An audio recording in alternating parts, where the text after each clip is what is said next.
If you think the United States should be supporting Ukraine in the fight against Putin, raise your hand.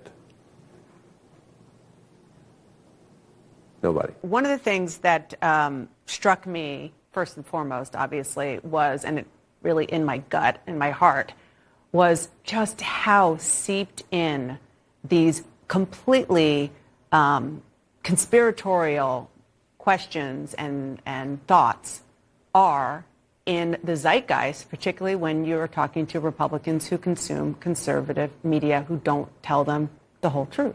When you hear the Ukraine exchange there, it's like watching the open of an old Tucker Carlson show. He's not there anymore, but that's what it is. And these are busy people. These are hardworking people. There are too many Democrats who want to say they're deplorables or, why talk to these people? There are millions of them. This is a family that literally is an economic anchor in the community. The business started in the basement, employs 80 people. The new solar company employs 15 people in a part of the country that has been devastated economically and challenged economically the last 25 years. They're good people. They raise money for the Girl Scouts. They go to church. But they believe things that would break our fact-check machine. That's just a fact. And they don't trust us. They think we're part of the problem. Yeah. John King is disappointed in you, America. Why aren't you supporting his war? There we have everyday American citizens, voters who don't go along with John King and his colleagues at CNN and his party in endlessly sending tens of billions of dollars to the Ukrainians to fight the war. How dare you? What's wrong with you? He almost seems sad and resigned to it. But thank God Dana Bash was there to explain how this could possibly be. I mean, how could any American not want to send tens of billions of dollars to the Ukrainians without any kind of audit or check to make sure that the money isn't going to any corruption or organized crime or oligarchs? Because there's none of those in Ukraine, right?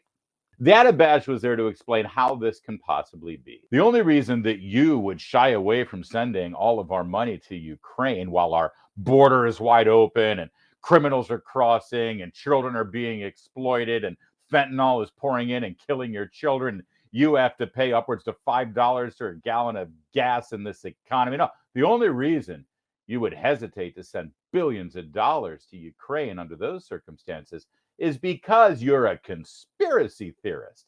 That's right. You're seeped in conspiracies. You believe things like the FBI would lie to a federal court and execute search warrants on innocent people so as to intimidate a presidential campaign and eventually an actual president sitting in the White House and then lie about it whenever asked. Yeah, you're that kind of conspiracy theorist, a conspiracy theorist who believes the truth.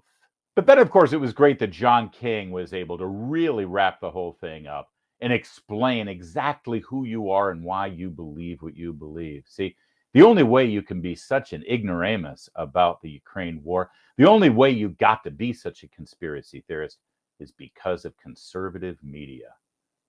Tucker Carlson. Yeah, you can't think for yourself. You don't research issues on your own.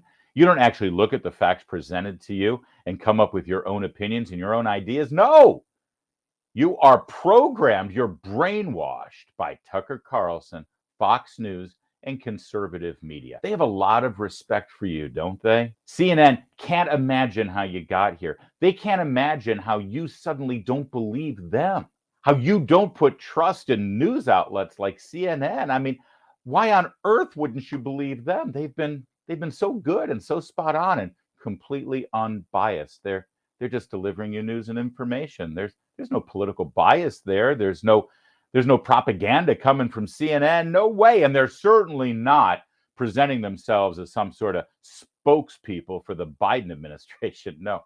Oh, by the way, this just in, 2 brand new hires for CNN entering the 2024 presidential cycle.